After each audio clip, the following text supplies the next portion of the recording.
Jokowi bersama PSI, ayo masuk PSI untuk membangun negeri. Amit, amit, amit, amit, amit, amit, amit. Nah, ini memang sangat lucu sekali ya. PSI balas PDIP sakit hati ditinggal Jokowi sangat mendalam. Nah, ketika kita mengkritik, misalkan mengkritik Pak Prabowo, mengkritik Pak Jokowi, orang yang belum move on, sakit hati, gagal pilpres, dan lain sebagainya. Selalu itu saja. Selalu seharusnya dijawab yang dengan gamblang lah. Dijawab dengan gamblang atau bagaimana lah. Kan kalau kita lihat, Pak Jokowi itu sudah mengatakan akan kembali ke Solo. Tetapi kalau kita lihat, ya malah akan ke dunia politik lagi ya. Dan ini menurut saya malah semakin wow sekali ya, akan berkeliling Indonesia ya. Ya seolah-olah seperti masih menjadi presiden lah. Menurut saya yang belum move on atau yang sakit hati setelah lengser itu ya Pak Jokowi. Terlihat lah Pak Jokowi itu sangat galau sekali ketika tidak berada di kekuasaan. Padahal anaknya Gibran sudah menjadi wakil presiden, tetapi masih galau sekali. Wah, kira-kira Pilpres 2029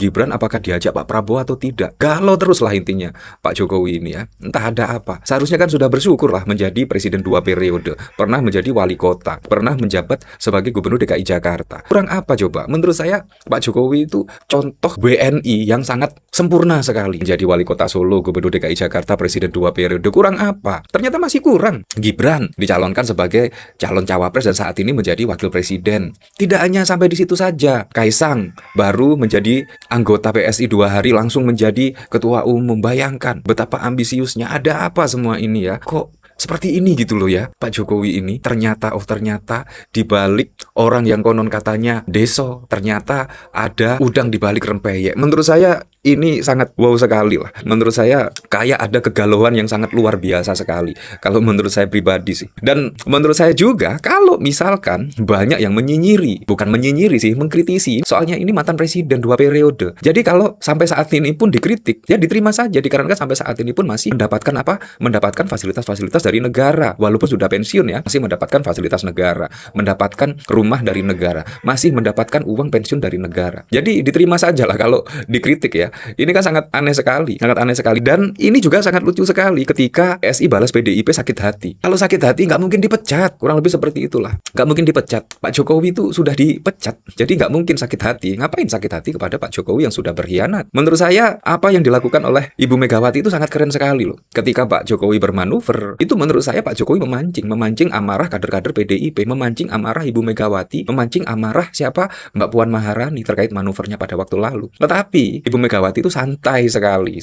Ketika Pak Jokowi bermanuver itu Ibu Megawati santai. Bahkan menteri-menteri di pemerintahan Pak Jokowi juga mengawal sampai selesai hingga purna jabatan hingga tanggal 20 Oktober 2024. Jadi tidak terpancing lah. Bayangkan kalau misalkan Ibu Megawati terpancing dengan manuver Pak Jokowi. Wow, tiba-tiba menteri-menteri dari PDIP ditarik semuanya. Wah, itu pastinya juga akan mudah sekali digoreng-goreng.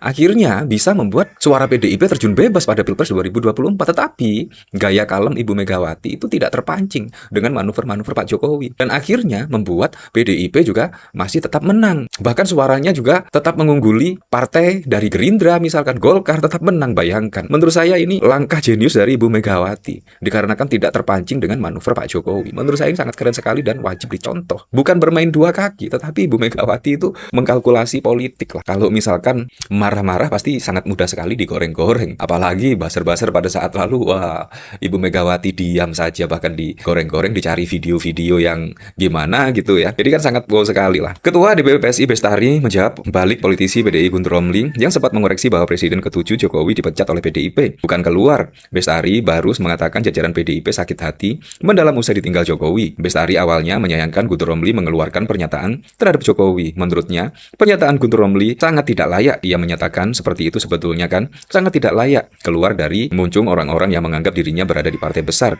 yang pendidikan politiknya bagus. Ternyata hari ini masyarakat Republik Indonesia itu menakar, oh segini cuma hasil yang didapat, kualitas narasi yang bisa disampaikan oleh partai yang menganggap dirinya besar. Nah, itu sangat disayangkan. Kemudian Bestari mengatakan seperti jajaran PDIP sangat sakit hati sudah tidak lagi bersama Jokowi Jokowi. Ia berharap PDIP bisa menata diri agar lebih dewasa dalam berpolitik. Tapi memang apa yang beberapa kali saya sampaikan di berbagai kesempatan bahwa memang rasa sakit ditinggal oleh Pak Jokowi itu ya, rasa sakit yang dirasakan ketika ditinggal oleh Pak Jokowi itu memang sangat mendalam dan dipelihara. Itu bertumpuk-tumpuk di dalam hati mereka gitu. Ya, perlu pendidikan pendewasaan. Kembali itu di kurikulum. Kalau ada kurikulumnya juga itu partai. Lebih lanjut, Bestari tidak mempersoalkan Jokowi dipecat atau tidak. Dia mengatakan banyak masyarakat yang bahagia Jokowi tidak lagi berada di PDIP. Ya, banyak yang bahagia lah, banyak yang bahagia. Termasuk juga kader-kader PDIP juga banyak yang bahagia. Pak Jokowi sudah tidak berada di PDIP. Saya juga bahagia.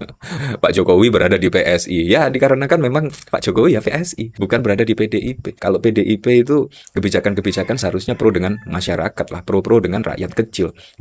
Teman-teman, jumpa bersama saya di Darabi Channel. Ini menarik sekali teman, bagaimana Pak Jokowi ya setelah bukan lagi menjadi kader PD Perjuangan ya, bagaimana Jokowi ini kemudian ya sekarang belum punya partai sih, tapi bagaimana PSI ini mengklaim bahwa Pak Jokowi ini akan masuk PSI teman. Ya, ini menarik menurut saya. Kenapa? Karena bagaimana Jokowi yang kemudian mengatakan ya setelah pensiun ya dari jabatan sebagai presiden, Pak Jokowi itu mengatakan bahwa ia akan menjadi rakyat biasa. Namun tahu-taunya teman-teman ya malah menjadi selalu hadir di acara PSI, bahkan pidato di PSI dan berkeliling ya, bertemu dengan kader-kader PSI yang ada di daerah. Ini kan yang membuat geleng-geleng teman-teman. Ini artinya sen kanan belok kiri ya. Namun isu Pak Jokowi masuk ke PSI ini terus mencuat ya, karena kader-kader PSI selalu mengatakan bahwa Jokowi itu akan masuk PSI teman. Tapi belum juga sampai hari ini ya. Tapi apapun itu adalah hak prerogatifnya Pak Jokowi teman ya. Karena itu juga dilindungi oleh undang-undang setiap warga negara untuk berpolitik ya.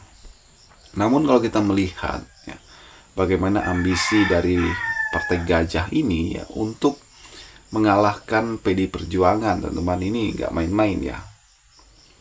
Selalu kan misalnya Ahmad Ali mengatakan bahwa Pak Jokowi itu tidak pernah kalah di pemilu ya, bahkan menyindir Ibu Megawati teman-teman. Ini kan nggak fair ya. Kenapa? Karena bayangkan aja Pak Jokowi menang 5 kali dalam pertandingan ya. Itu berkat siapa? Itu karena Pak Ibu Megawati juga. Itu karena PDI Perjuangan yang mengusung, yang memperjuangkan, yang bekerja, sehingga Pak Jokowi menang 2 periode wali kota, 1 periode sebagai gubernur Jakarta, 2 periode sebagai presiden. Itu karena apa? Karena PDI Perjuangan yang membesarkannya, yang berjuang, yang berdarah-darah teman-teman. Bagaimana menurut kalian? Kita diskusi di kolom komentar ya. Sampai jumpa lagi teman-teman.